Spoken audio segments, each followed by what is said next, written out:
Olá, você que nos acompanha, seja bem-vindo, seja bem-vinda a mais uma live aqui no canal da Prática Política, terça-feira, dia 21 de janeiro de 2025. Eu peço sempre a você que acompanha ao vivo, que participe pelo chat, pelo bate-papo.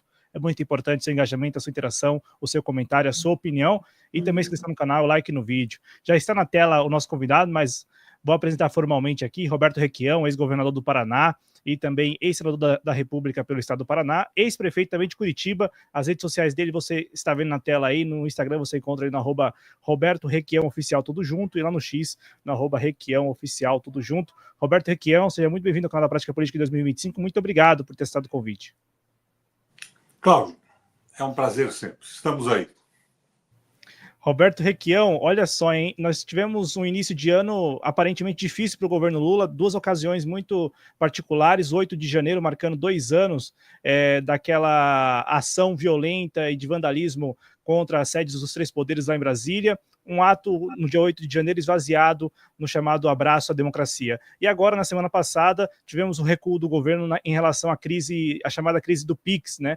Em relação à Receita Federal, quando se divulgou e principalmente se implementou uma instrução, um ato normativo da Receita Federal que visava aumentar e ampliar aí a fiscalização de movimentações financeiras no Brasil. Te pergunto, Roberto Requião, esse início de ano, de fato, dá para classificar como difícil para o governo Lula? Não é o início de ano, está muito difícil há muito tempo. E você já fez a avaliação de mérito da questão do PIX. Você disse recuo. Então, você está admitindo que o ato era uma merda mesmo, uma coisa mal feita para ampliar a fiscalização e bolado pelo Bernardo Api, aquele pessoal que são fiscalistas. Eles queriam ir à frente com aquilo, não era imediatamente colocar imposto, mas uma coisa extremamente mal feita e que coube dentro da desconfiança do Brasil com o governo Lula. Eu tenho falado sobre isso. Aqui no Paraná, o governo federal ajudou a vender a Copel, Companhia de Energia Elétrica. Está fazendo a venda da Companhia de Saneamento do Paraná, Sanepar, através do BNDES, com o PPI.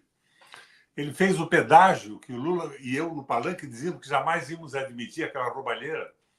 E estão vendendo o porto de Paranaguá. Venderam o canal da Calheta, a entrada e a saída do porto. Então ninguém acredita mais nas coisas. Isso tudo deriva-se da postura de prestígio do capital financeiro que o governo está fazendo. O nosso amigo Haddad afirma todo dia: queremos um desenvolvimento, mas sem participação do Estado. Não é um desenvolvimentista puxado por investimentos públicos. Queremos o investimento privado. Outro dia, na CNN, lá numa entrevista, ele disse: queremos a volta da reglobalização sustentada. O que é isso, minha gente? Ele está contra o Trump. O Trump faz a política protecionista abertamente nos Estados Unidos, além de ter dito uma série de bobagens. Então, o problema do Brasil é muito simples, Cláudio. Há 25 anos nós estamos com o tripé. Desde que o Fernando Henrique e o Enzo Faleto publicaram aquele livrinho deles, né? A dependência como fator de desenvolvimento, porque não acreditavam no Brasil, na produtividade dos nossos trabalhadores, na inteligência dos nossos empresários, que nós não tínhamos tecnologia, que era abrir e entregar, senão o Brasil não se desenvolvia. Daí veio o tripé. Meta de inflação, dólar flutuante, superávit primário. Não dá certo isso, Cláudio. Não tem como dar certo isso. Não tem como dar certo. Eles tinham que centralizar o dólar, acabar com esse tripé e apostar no desenvolvimento. Nós não temos no Brasil um projeto de desenvolvimento. Eu vejo o Ministério do Alckmin dizer a retomada do desenvolvimento. Não há projeto. Não há um projeto de desenvolvimento brasileiro. O único projeto que houve lá atrás, no período autoritário, com todos aqueles absurdos da ditadura militar, foi o que fez lá o Geisel reforçando a Petrobras, a Vale do Rio Doce, criando a escola de engenharia do Exército, que alavancou o crescimento da engenharia pesada no Brasil. Não tem projeto, o governo não tem projeto, é uma brincadeira. E ninguém acredita mais nas coisas. Você veja, como é que eu posso acreditar, conhecendo o pessoal profissional que está trabalhando na fazenda? Quando eu fui governador, o Cláudio, eu resolvi, dentro das limitações que um governador do Estado tem, que são enormes, Você não comanda a economia brasileira e a do Estado fica pendurada na nacional. O que eu fiz? Eu baixei naquela crise, que quebrou Lehman Brothers, aquilo tudo, baixei o preço da energia elétrica para empresas e indústrias que garantissem a manutenção e ampliação dos empregos. Eu criei o plano das pequenas e médias e microempresas, que são as que mais dão emprego, livrando-as do imposto pesado, do ICMS pesado. Eu aumentei o salário dos trabalhadores. Eu criei o maior salário do Brasil, o salário mínimo do Brasil. Se podia fazer isso, eu fiz. Alavancado pelo crescimento do PIB local e da inflação. Com isso, eu tirei o Paraná da crise, nós saímos magnificamente, mas eu não tinha o comando da economia nacional. Eu estou dizendo isso para você, não é para me gabar, não. É porque aquele pessoal que hoje está com a Haddad lá na Fazenda veio aqui achando que eu ia quebrar o Estado. Se reduzir os impostos, se eu reduzir imposto para garantir, se vai quebrar o Estado, não vai ter arrecadação. As medidas que eu tomei da redução do imposto em troca da manutenção e ampliação de emprego, da redução do preço da Copel e da Sanepar para indústrias que privilegiassem os trabalhadores e o aumento do salário mínimo, eu aumentei a arrecadação brutalmente. Não diminuiu. É uma coisa lógica.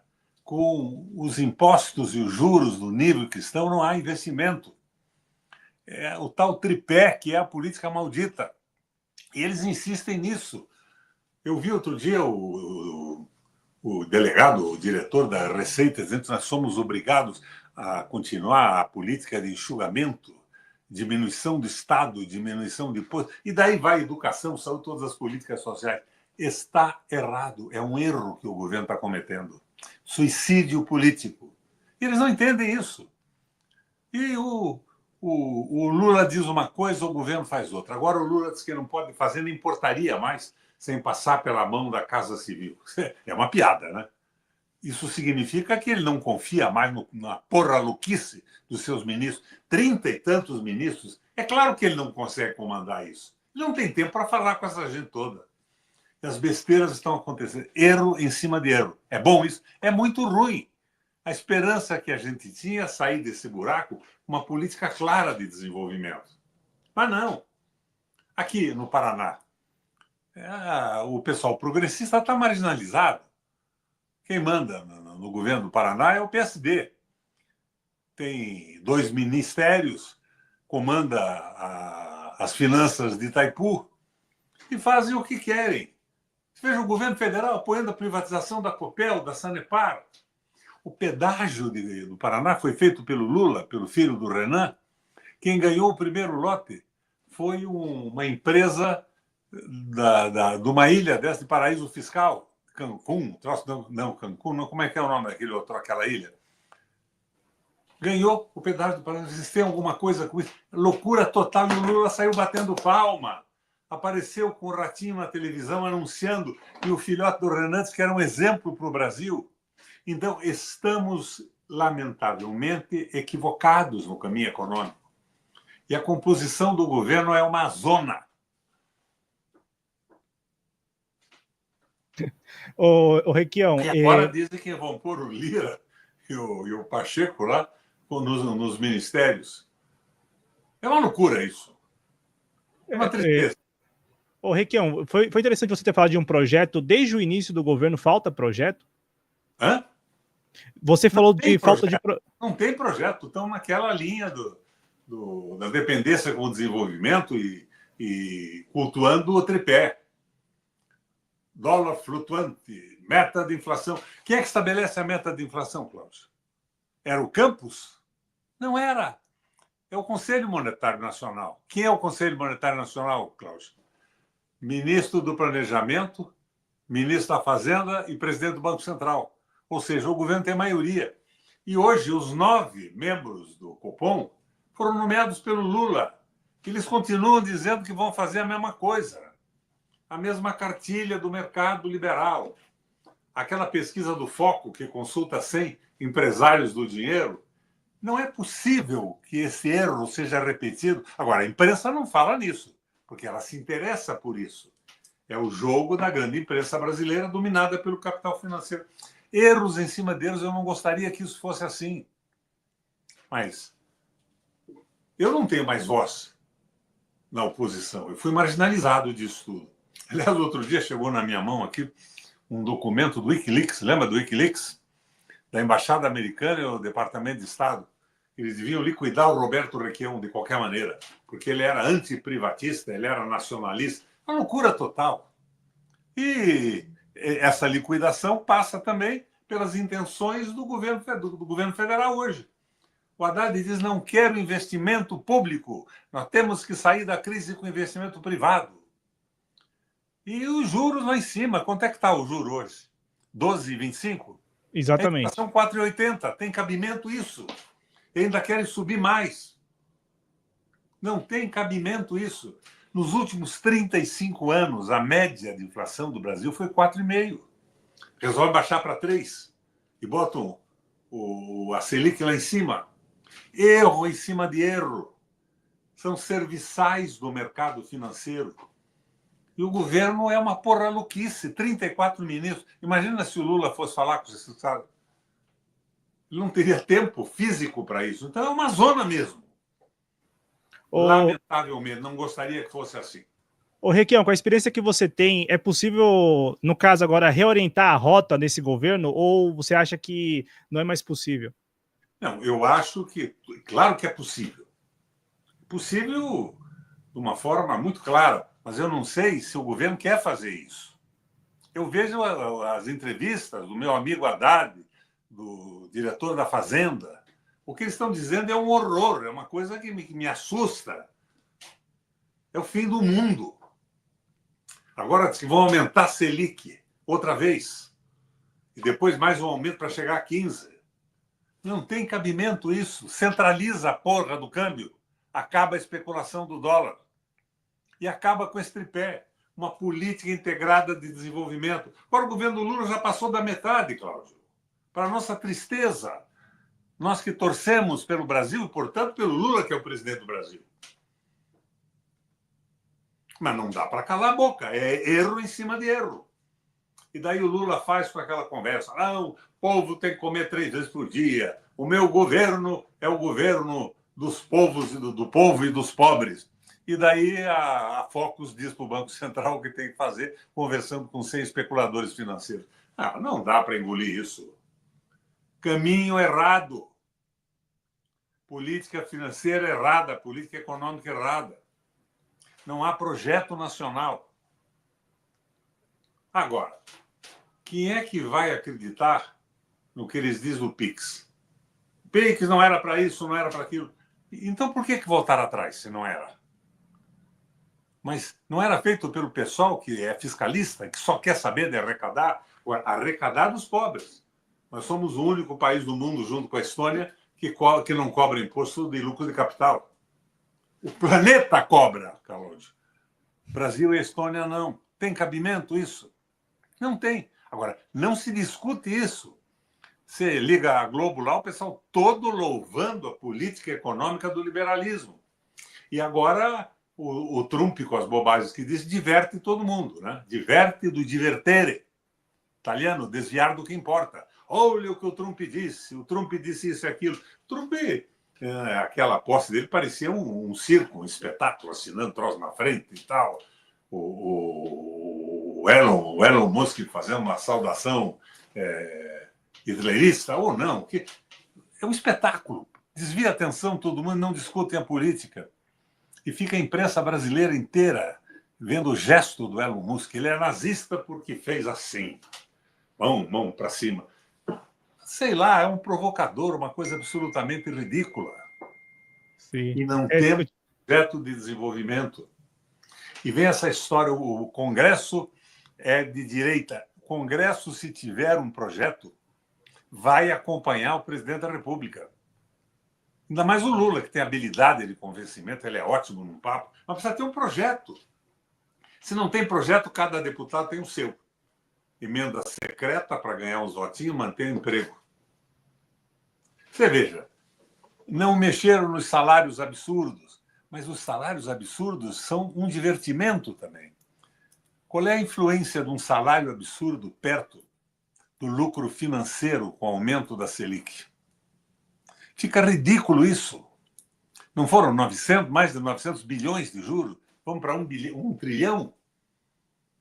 Então, daí o salário do juiz. Claro que é uma roubalheira corporativa o salário do juiz. Mas, porém, todavia, contudo, não é nada perto da esculhambação que fazem com a mexida da taxa de juros na Selic, com a jogada que fazem com o dólar. Nós ficamos nos distraindo, divertendo, desviando do que importa. Isso é Requião, terrível.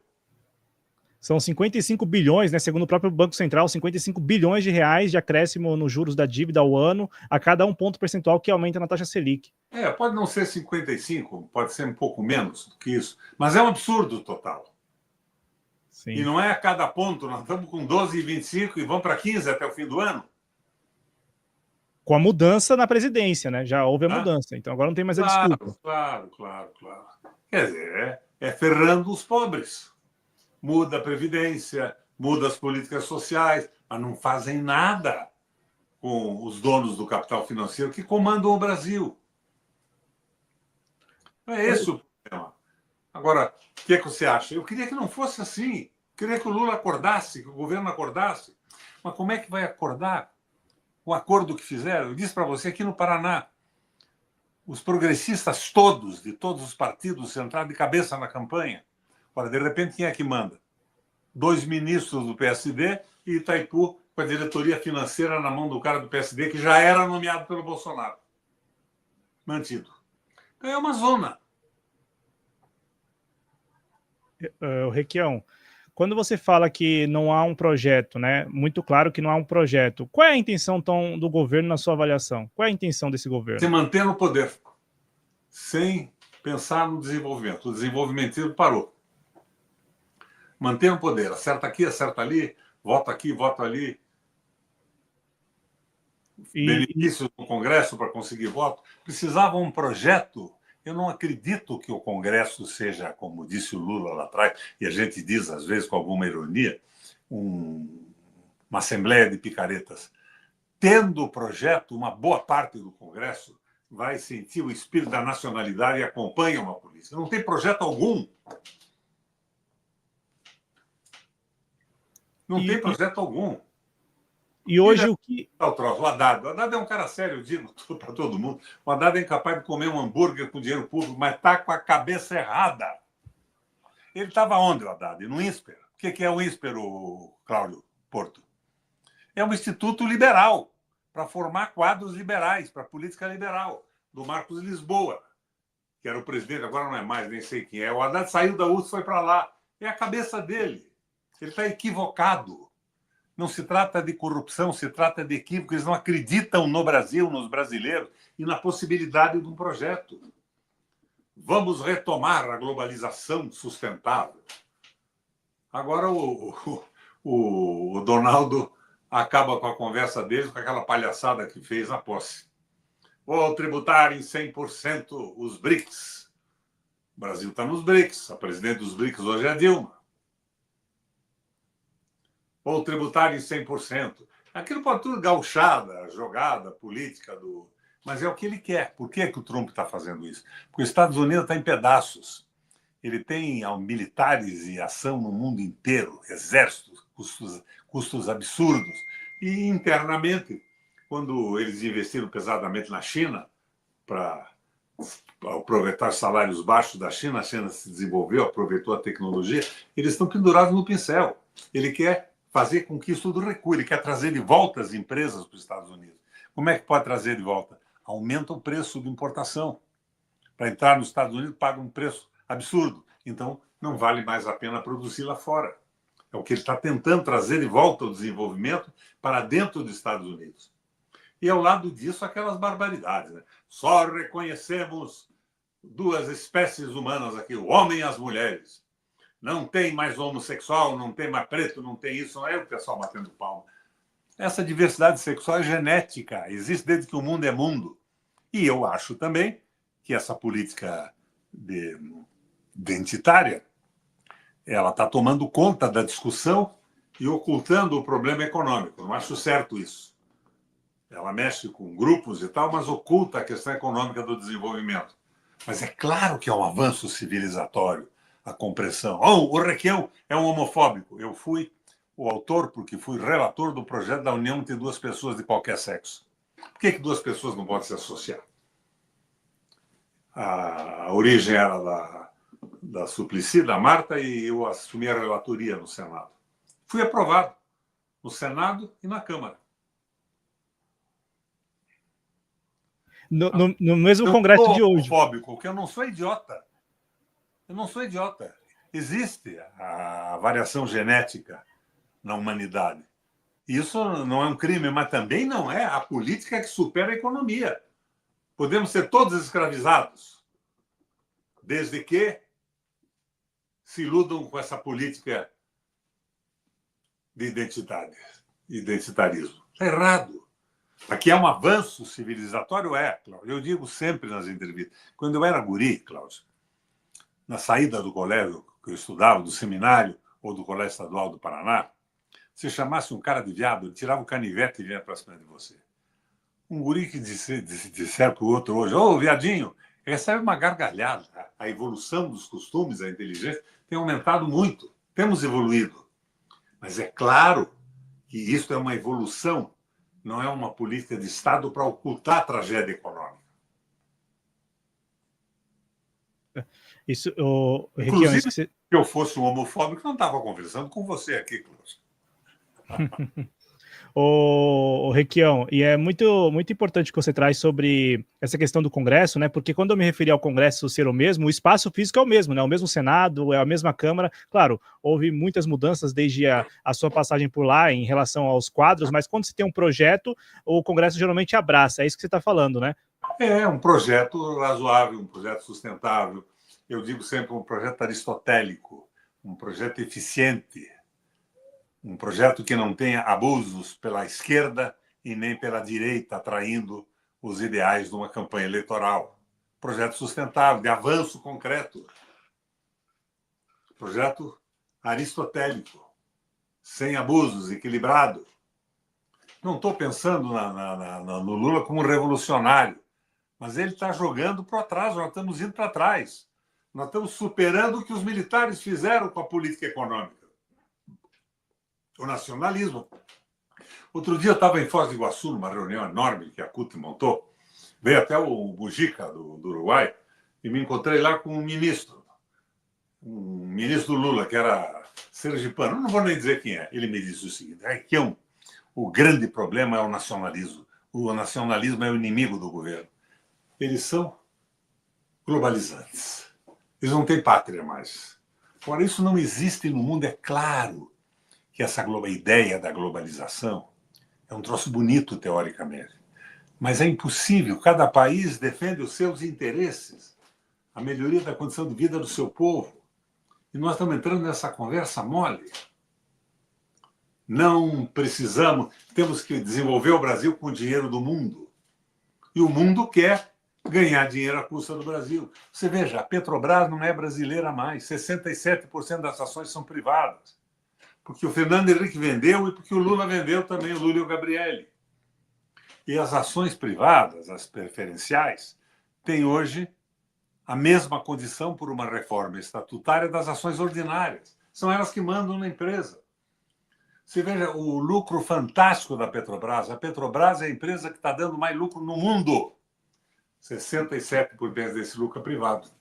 Não é dos brasileiros. E nós estamos pagando. Esse lucro vem da onde? Do preço absurdo dos combustíveis. Então, é erro em cima de erro. Agora, ninguém diz isso. O Ciro diz alguma coisa, às vezes, mas depois ele sai com aquela história de chamar a senadora de prostituta, disso, daquilo, perde-se no caminho. Algumas ideias interessantes. Requião, está faltando quadros políticos capazes de levar adiante um projeto dessa dimensão, aristotélico, como você trouxe? Está faltando projeto de desenvolvimento. Então, diz, a culpa é do Congresso. Não foi o Congresso que inventou esse PIX. Não foi o Congresso que inventou o arcabouço. Que no começo não era mal, viu? Naquela saída eu até festejei. Mas não foi o Congresso que estabeleceu esses limites. Não é o Congresso que diz todo dia que o Estado não pode investir, que nós queremos o desenvolvimento privado. Não é o Congresso que faz uma entrevista e diz que nós temos que nos desenvolver no caminho da globalização. Você veja, são erros de orientação e de conduta. Erros.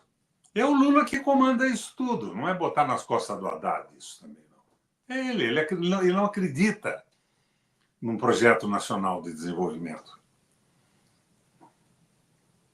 Então, estamos numa entaladela.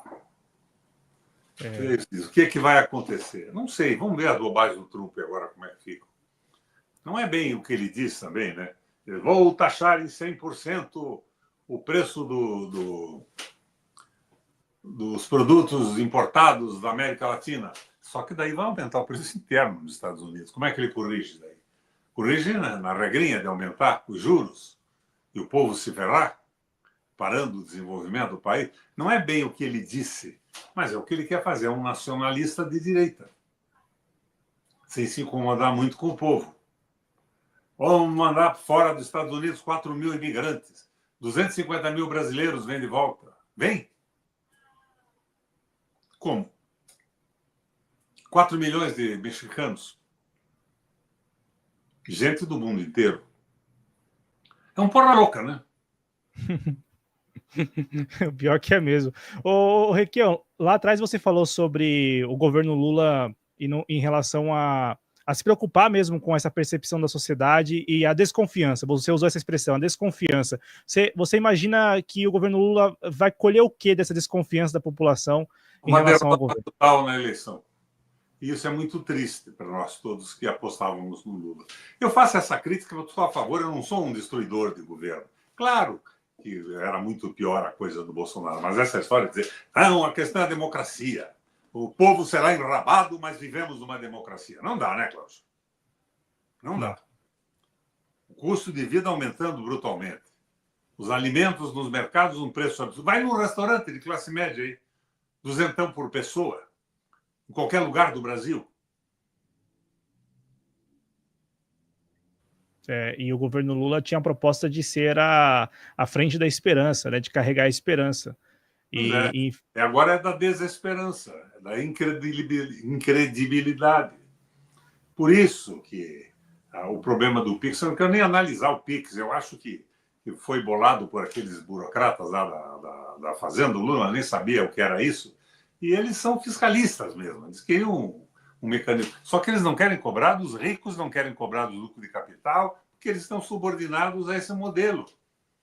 O tripé, o famoso tripé, que tem que ser cultuado. Mas perdeu a credibilidade. Ninguém acredita mais. Como é que aqui no Paraná alguém vai acreditar nessa conversa depois que o governo federal ajudou a privatizar a Copel, a Sanepar, vender o Porto de Paranaguá, botar um pedágio absurdo com um grupo das Ilhas Caimã, um paraíso fiscal? O que é isso? E festejado como exemplo para o Brasil pelo ministro Renanzinho e anunciado junto com Lula numa mesa. Acreditar no quê, Cláudio? Ora, não estou dizendo para você que essa seja a intenção, mas se não for a intenção, eles estão aprisionados pelos compromissos, pelos acordos e por falta de uma condução política e de um projeto moderado, aristotélico de desenvolvimento no Brasil. Ô, Requião, esses acordos a que você se refere, esses acordos, você não imagina que esses acordos, eles de fato prendam o governo e acordos que foram feitos antes mesmo do governo tomar posse? Você não pensa dessa forma? Aprende como, rapaz? Tendo projeto, você atropela tudo. Eu fui governador, eu tinha minoria, nunca perdi uma eleição na Assembleia Legislativa. Tinha projeto, ia construir 1000 escolas, reunia os deputados. Era uma construção técnica, não ia construir onde não tivesse aluno, mas eu dizia para eles, vai para a Assembleia, vocês votam e vão para o interior dizer que estamos construindo essas escolas que vocês aprovaram um projeto de desenvolvimento da educação no Paraná. Eu criei a formação continuada dos professores. Eu fiz um livro público de tudo. O Estado produzia livros, professores produziam. Eu não impedi a entrada de outros livros, mas tinha um livro básico feito pelo nosso pessoal para baixar o custo de estudo e ter qualidade. Os professores ficavam um ano fora da sala de aula, nas universidades. E eu construí espaços nas universidades públicas e contratei professores, pedagogos do Brasil de qualidade do país inteiro para melhorar o nível dos professores. Dei um salto na qualidade da educação. Mas isso era feito com os parlamentares, e para o interior nós estamos fazendo. Eu nunca fiz uma viagem, por exemplo, para fazer um contrato nos Estados Unidos que eu não levasse a oposição comigo no avião. Aberto, transparência absoluta, mostrando a boa intenção, não tinha trambique, era a favor do Paraná. E foi um sucesso o governo, tinha 83% de apoio popular. Para hoje eu estou meio ferrado. Por quê, Cláudio? Porque eu apoiei o PT. E o PT está ferrado no Paraná. Estava ferrado, está ferrado. Então, eu digo, o Requião é PT. Eu saí do PT. Eu entrei para ajudar o Lula na campanha e saí depois. Mas o povo não acredita nisso. O Requião é o PT. E o PT não me quer também, porque eles não querem escutar uma crítica coerente. Eles não querem que eu diga que a política econômica está errada, tem que bater palma. É claro que tem alguns indicadores econômicos bons no Brasil. Crescimento do PIB e tal. Tem. Mas o desastre é o culto do tripé. O Lula vai para essa política compensatória. O povo tem que comer 3 vezes por dia. Os senhores escravos alimentavam os escravos bem também, para eles poderem trabalhar. E o Lula vai para os Estados Unidos e diz que ele é um admirador do Henry Ford. O Henry Ford era nazista. Se baseou na teoria do Taylor, da especialização do trabalho, e pôs na linha de montagem. Ele achava que o trabalhador tinha que ser bem alimentado e bem pago para produzir bem, mas não podia se meter na empresa, dar opinião. Ele era uma peça que tinha que funcionar bem. Nada além de uma peça. É o Fordismo, associado ao Taylorismo. Então, nós estamos cometendo erros e ninguém critica, é só a política. Agora trocou, tiraram o Pimenta e puseram um Sidônio. O que esse cara vai fazer? Ele vai dizer agora que o Pix é bom? Ele vai dizer agora que a volta à globalização que o Haddad anunciou é uma maravilha?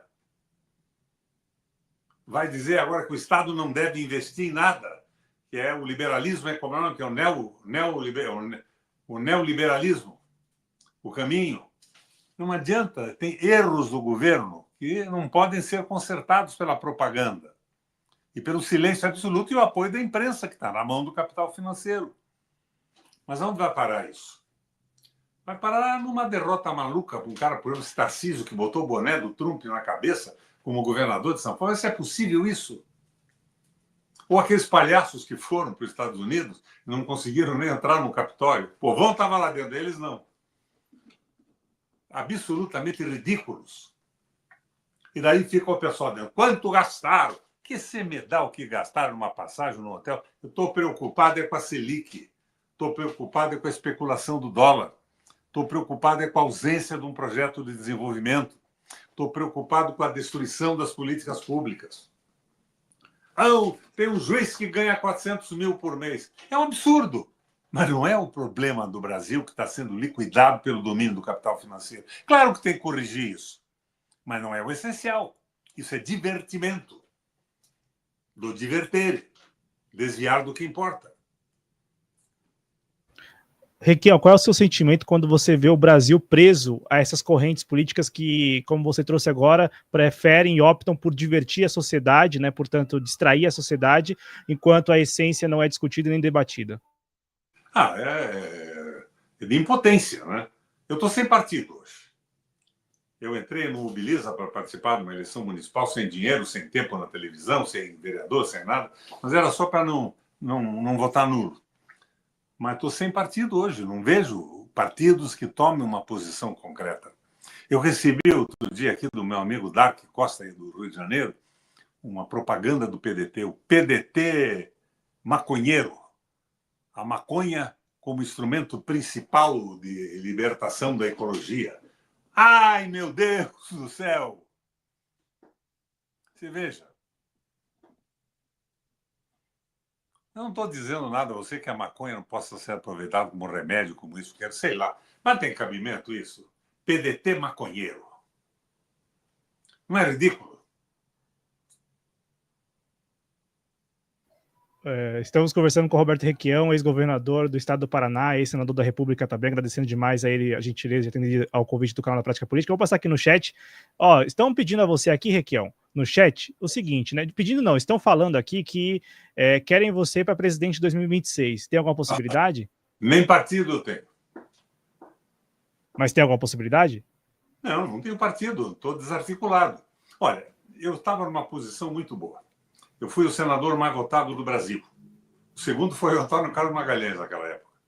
Mas eu, quando passei a apoiar o PT, que me coloquei a favor da Dilma, eu não era a favor da política econômica da Dilma, com Joaquim Levy e tudo, mas viram que a ponte para o futuro era o fim do mundo. Aliás, a ponte para o futuro caramelizada é o que está vigindo no Brasil hoje, é a mesma coisa.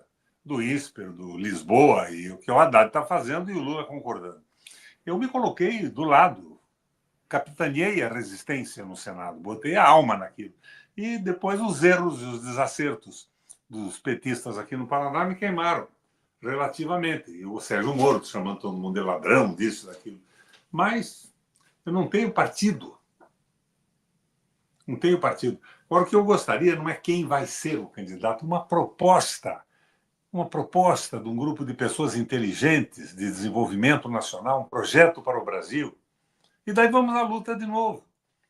Agora, não é atacar o Lula, considerar o Lula inimigo. Eu gosto pessoalmente dele, você sabe disso. Mas não é estar errando. E as pessoas calam a boca. Em nome do quê? De um carguinho aqui, outro ali. É o meu caso, os caras me oferecendo cargos maravilhosos, salários incríveis.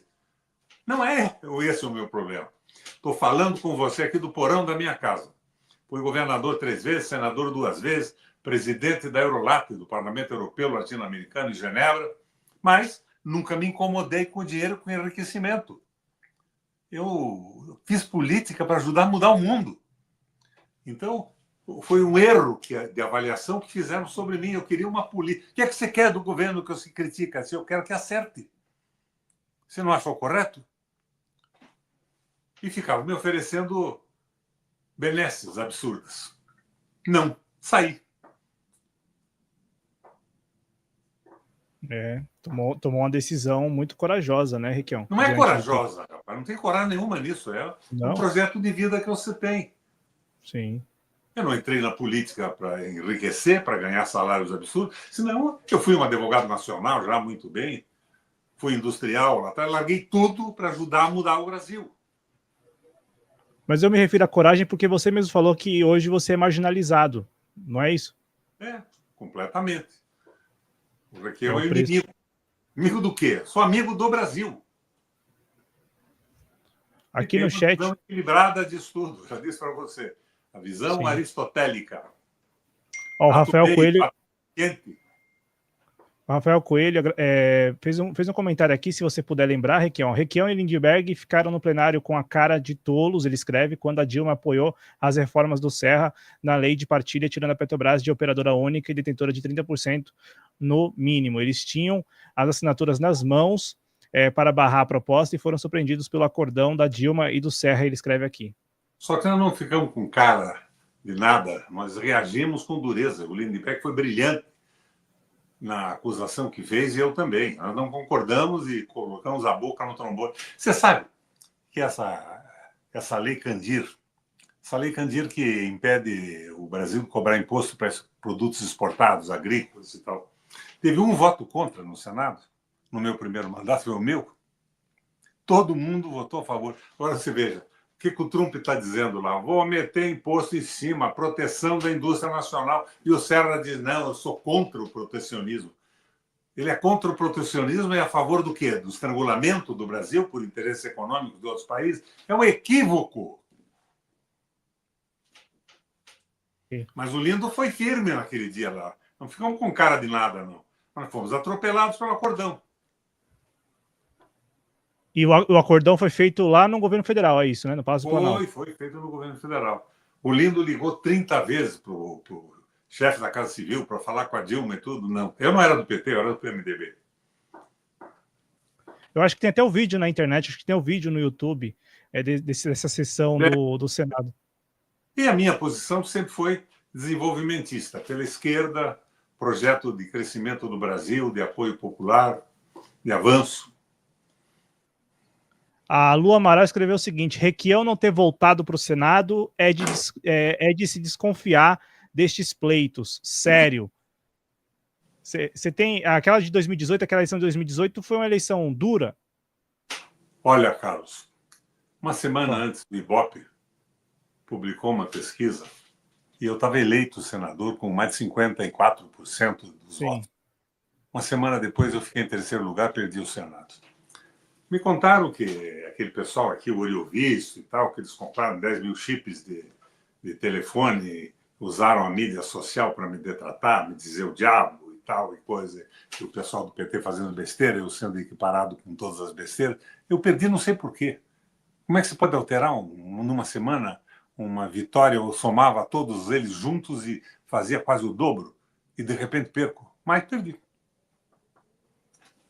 Naquela eleição também ocorreu isso com a Dilma em Minas Gerais, né? Ela aparecia bem nas pesquisas. Também a Dilma estava bem. 2018. Foram eleitos o Oriovisto Guimarães e quem mais? Exatamente. Que era da turma do Moro, né? Esse daí, ou não? Não é bem Moro, não. Mas você veja o que eles estão fazendo no Senado. Sim. Não importa muito, né, o grupo, né? Não importa muito o que... É como você diz, né? A prática critério da verdade. Critério da verdade mesmo, até nesse aspecto. A Lu Amaral, para a gente encerrar aqui, diz o seguinte: pronto, pode ser por aí. Lula está aprisionado pelos acordos feitos pela ala jurídica do PT, cavalos de Troia. Concorda com isso, Requião? Não é ala jurídica nem nada. Os acordos foram lá, iniciativa do Haddad, daquele pessoal de São Paulo, porque é ala jurídica do PT. Ala jurídica. Você veja, o Messias, que é o advogado-geral da União, eu entrei com uma ação popular para devolver ao Lula os direitos de mando na Eletrobras. Tinha certeza que eu ia ganhar. Era o primeiro passo para a volta da restatização da Eletrobras. Daí entra o governo federal e o pessoal da Eletrobras contra, pedindo para arquivar a ação. O governo federal, o Lula, agindo contra mim, que estava querendo devolver a Eletrobras para ele. Não é espantoso isso? Você quer que eu acredite no quê? Sim. Uma ação popular de um cidadão, né? Porque você fez isso enquanto cidadão brasileiro, né? Não foi nem enquanto ex-senador, enquanto ex-governador. Cidadão, pessoa física. Uma ação popular que o Requião entrou para contextualizar no ano passado, né? Uma ação popular que ele entrou na justiça para requerer a Eletrobras, né? Para o controle da União. E é interessante porque isso se dá num contexto em que o governo estaria interessado em ter de novo, né, o controle, pelo menos a influência na empresa, né? Então não é para valer isso. No letter, embaixo aqui da tua imagem, recuo estratégico. O governo Lula acertou em voltar atrás na crise do Pix. Eu já disse para você, depois deles apoiarem a venda da Copel, da Sanepar, do pedágio no Paraná e de tudo isso, eu não sei o que eles queriam com o Pix. Para que mexer no Pix? Assustar o Brasil inteiro com uma medida dessa? Que bateu na falta de credibilidade do governo e não fazer nada em relação ao capital financeiro. Por que não aumentam os impostos? O Ciro vive dizendo, quando fui ministro eu cobrei imposto do capital financeiro. Não tem cabimento. Por que o governo nosso não mexeu na taxa de juros? Conselho Monetário Nacional, na meta. Por que essa meta de 3, 1,5 a mais, 1,5 a menos? Quando na história do Brasil, dos últimos 25 anos, a taxa de juros foi 4,5 na média. Por que isso? Para justificar o lucro do capital financeiro lá em cima? A inflação sempre nessa média aí. E agora? Vão atribuir ao Roberto Campos também as besteiras que vão acontecer?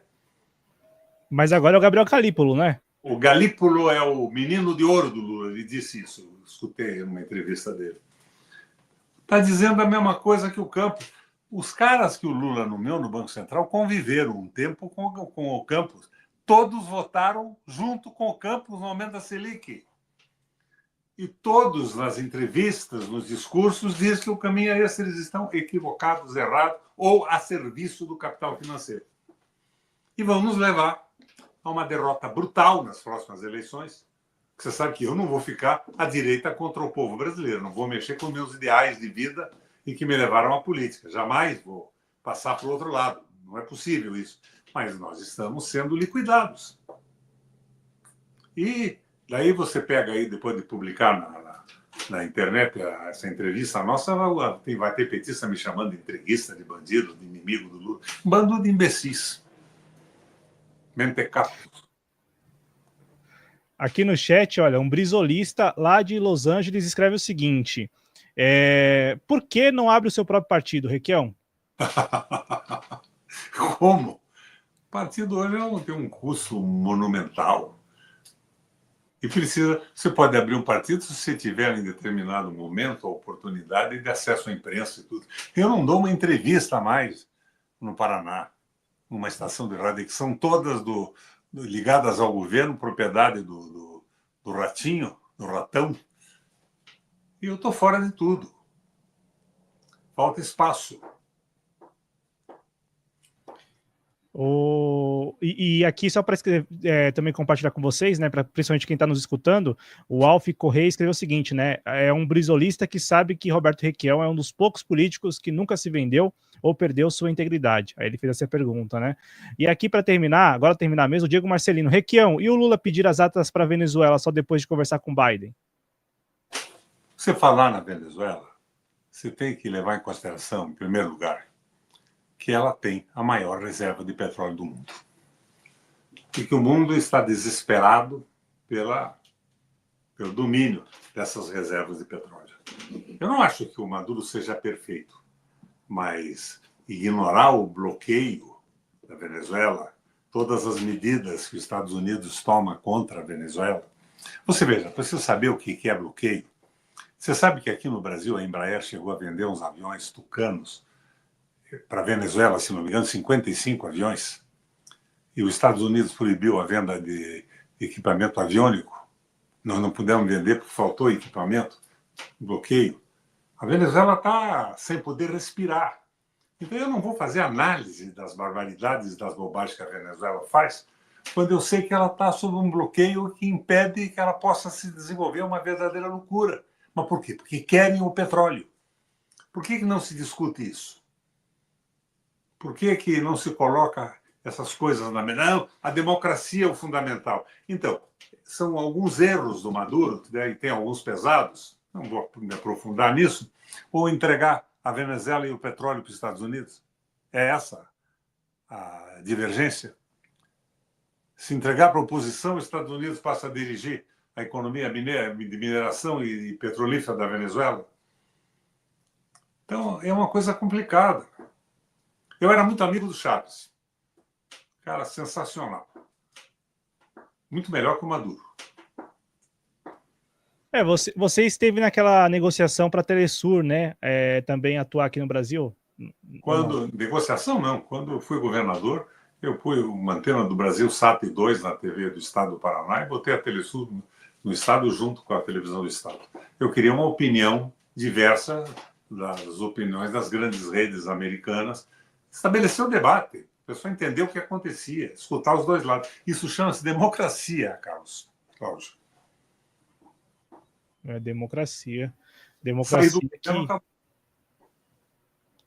Eu lembro que tinha na Parabólica, um canal da TV do Paraná nessa época. Exatamente. Brasil SAT-2. Olha aí, hein? Roberto Requião, ex-governador do Paraná, ex-senador da República, muitíssimo obrigado, Requião, mesmo. Obrigado mesmo pela gentileza sua de atender o convite do canal, de sempre se colocar à disposição, esclarecer, trazer aqui sua avaliação também, que é muito importante, e reforça aqui que o canal está à disposição, viu? Cláudio, o Brasil tem solução, claro que tem solução.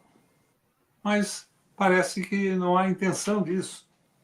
Os discursos do Haddad, do pessoal da Fazenda, São discursos terríveis.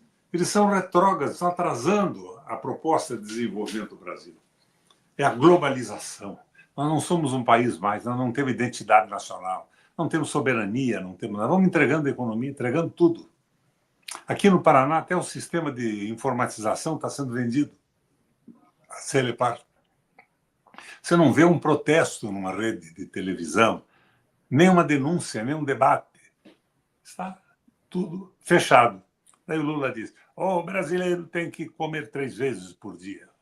Oi, que beleza. O salário dos muito ricos, o salário dos juízes, mas não fala no fato do Conselho Monetário Nacional manter essa Selic de 3, com 1,5 acima e 1,5 abaixo, e a meta de inflação e a Selic lá em cima, quando está na mão deles.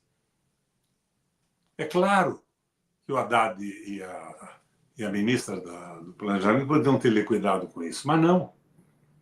Isso justifica, no joguinho deles, o preço dos juros. Centraliza o mercado de dólar, acaba com isso, acaba com o tripé. Um governo pró-Brasil, sem barbaridade, sem violência, sem coisas que desestruturem a economia, que seria uma estupidez isso.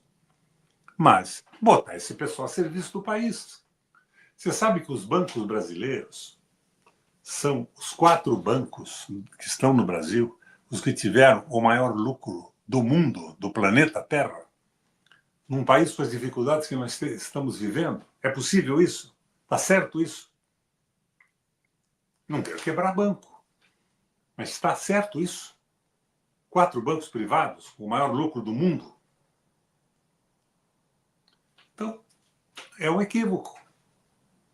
Mas temos que, no mínimo, fazer uma crítica sem violência, sem desaforo, sem acusações tolas e sem nos perdermos com essas questiúnculazinhas, né?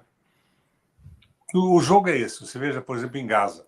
Se viu que libertaram 3 judias que estavam presas pelo Hamas, e elas foram fotografadas, filmadas, mas libertaram 90 palestinos. Se viu alguma entrevista com o palestino? E eu não estou dizendo para você que eu tomo uma posição a favor do que o Hamas fez no início desse processo. Mas é um genocídio, não há dúvida nenhuma. É intolerável, inaceitável o que acontece lá. Então é assim, manipulação da imprensa. E é uma guerra cognitiva. Daí o Haddad vai e diz: eu quero a globalização, eu quero isso, quero aquilo. Vai o Lula e faz uma crítica à Selic. Quando ele pode alterar a Selic, e não altera. Você não acha que isso é uma guerra cognitiva? Lembra aquele jogo da CIA e dos grupos americanos que financiavam grupos de esquerda no mundo inteiro para, em determinado momento, fazer o grupo viabilizar uma ação que eles sabiam onde estava para justificar uma repressão pesada e o domínio? É a guerra cognitiva. Estamos nessa guerra. Mas, porém, todavia, contudo, eu acho que o que a gente pode fazer é a crítica. Sem selvageria, sem horror, mas fazer a crítica. Fundar um partido não dá, mas fazer a crítica é possível.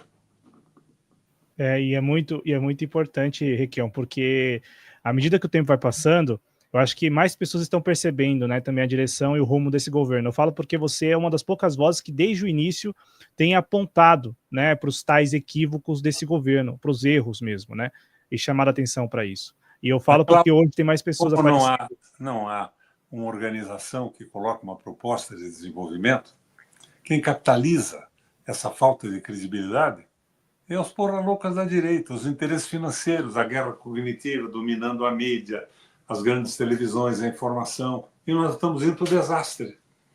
O próximo presidente vai ser um sósia do Milei, o Tarcísio com o boné do Trump na cabeça. Ou Gustavo Lima, já imaginou?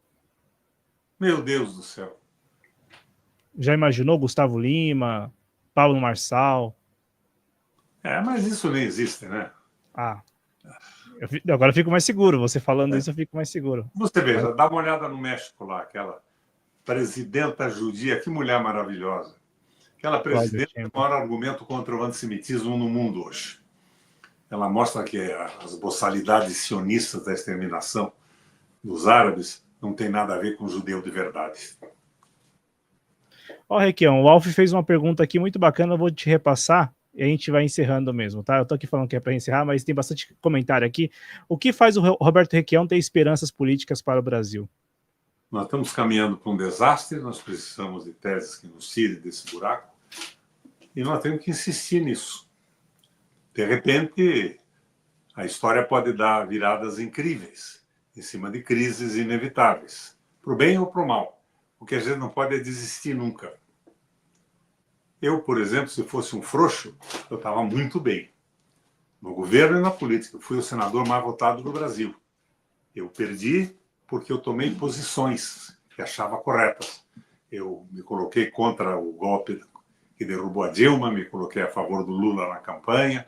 Tomo as posições corretas no momento correto, sem me preocupar com o meu destino político. Eu sou um militante político.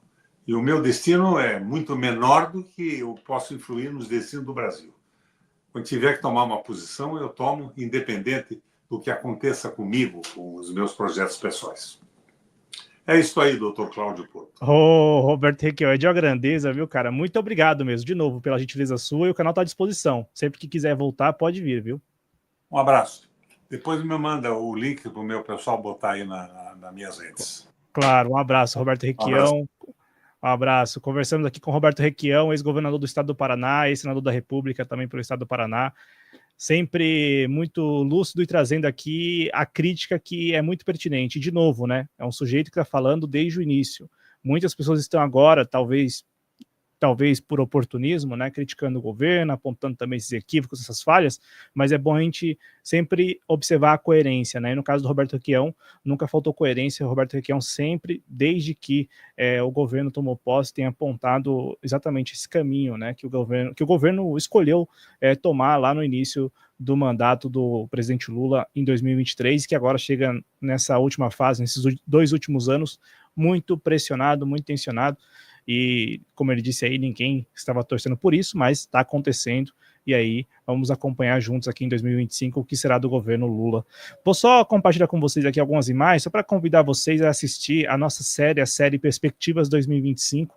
São entrevistas que nós fizemos aqui, 3 entrevistas já, teremos outras mais, com temas específicos projetando 2025, tá? Essa série foi aberta na semana passada pelo professor José Luiz Oreiro, professor de Economia do Departamento de Economia da Universidade de Brasília, em uma live que ele já falou sobre o Haddad estar pressionado no Ministério da Fazenda, também projetou um cenário bem desafiador para a economia brasileira em 2025, trouxe aqui a possibilidade de recessão técnica no segundo semestre, a preocupação dele, né, do professor Oreiro, com o segundo semestre, então ele apontou várias vezes. E também, nesta live que eu recomendo que vocês assistam, ele também fala sobre como o Banco Central está, neste momento, estimulando uma crise financeira no Brasil. E ele chama atenção para isso também nessa live. Então, ele, além de alertar para o segundo semestre ser muito difícil, que promete ser muito difícil para o governo Lula em relação ao PIB, né, com uma possibilidade de recessão técnica, o professor Oreiro também aponta para essa postura, esse comportamento do Banco Central em relação às fintechs, aos bancos digitais e ao sistema financeiro como um todo, o que pode ensejar lá na frente uma crise financeira sem tamanho, viu? É o alerta do professor Oreiro na live que eu recomendo que vocês assistam. Também fizemos uma live aqui com o Felipe Quintas, cientista político, em que ele tratou sobre o nacionalismo brasileiro enquanto corrente política e quem estaria liderando essa corrente política hoje, se ela existe, se ela já existiu, e batemos um papo muito bacana aqui com o Felipe Quintas sobre o nacionalismo brasileiro. Vale muito a pena também você assistir. E ontem tivemos uma live aqui com o Wendel Pinheiro, historiador, membro do Diretório Nacional do PDT, em que ele fala sobre esta questão, né? É momento de superar o Lula em relação à formação de lideranças, né? Lideranças pela esquerda brasileira, e quem poderá lá na frente assumir digamos assim, o posto, né, de líder, pelo menos do PT ou da esquerda num contexto mais amplo, mais abrangente. Então tá aí também uma recomendação para que vocês assistam, fechou? Então tem esses conteúdos aí no canal, beleza? Tem bastante conteúdo aqui no canal, mas esses conteúdos que eu recomendei aqui são especiais porque fazem parte dessa série com perspectivas para 2025, tratando de temas específicos, tá bom? Agradeço a Lu, a Amaral, aqui, que já mandou um super stick, ela tem contribuído em quase todas as lives. Agradeço demais a Lu Amaral pela gentileza, pelo apoio, né? E, sobretudo, por tudo que tem feito também nos bastidores, né? Mandando mensagem pelo Instagram, sempre nos acompanhando aqui gentilmente e contribuindo financeiramente. Então, ajuda bastante aqui no financiamento do canal, né? Agradecer também ao Rafael Coelho, que sempre está aí participando, ao Cristiano Kuzunoki, que chegou por aqui no finalzinho, ao Alf, que chegou por aqui, e agradeço e espero que também assista aos outros vídeos aqui do canal. Alf, seja muito bem-vindo ao canal, beleza? Deixa eu ver quem mais passou por aqui. O Diego Marcelino, que sempre, né, sempre está aqui à disposição, participando no chat. Então, agradeço demais mesmo a comunidade aqui do canal da Prática Política por tudo que vocês têm feito com o canal, né, nesse 1 ano de canal, e também por todo o engajamento que vocês têm tido com a produção aqui do canal, com o conteúdo do canal, beleza? Então, tem essas recomendações aí. Também tem uma live muito bacana com o professor Rames Maluf, né, em que ele tratou, esclareceu vários pontos aí e também projetou o que podemos esperar em relação ao cessar-fogo lá na faixa de Gaza. Tem uma live muito bacana também sobre a CEITEC, né, o Centro Nacional de Tecnologia Eletrônica Avançada, que é a nossa joia da coroa do patrimônio público brasileiro, né, que produz semicondutores, microchips, e também uma live em que a gente falou bastante. Essa live foi muito bacana porque o Júlio César, né, que é o presidente da CEITEC, que é a Associação dos Colaboradores da CEITEC, ele trouxe aqui vários projetos da empresa, né, trouxe um panorama bem amplo do que podemos esperar para a indústria de semicondutores aqui no Brasil, né, e isso eu achei bacana também. Então tá aí, tem esse conteúdo e vários outros conteúdos aqui à disposição de todos vocês, beleza? Forte abraço, muita saúde mesmo, se cuidem, voltamos. E amanhã tem uma live bacana aqui também, já faço convite, né, 19h30, dessa quarta-feira, 22 de janeiro, uma live bacana falando sobre os 100 anos do Grupo Globo com o Francisco Ladeira, né, escritor, articulista e também professor universitário, ele que escreve há bastante tempo, né, para o Observatório da Imprensa. Ele vai falar bastante aqui sobre os 100 anos do Grupo Globo, principalmente como o Grupo Globo tem a marca aí de um século de muitas manipulações, influenciando demais na dinâmica política do Brasil. E ao longo da semana, outras lives também aqui no canal, fechou? Tamo junto, forte abraço, muita saúde, se cuidem, viu? Até a próxima, gente, valeu, tchau!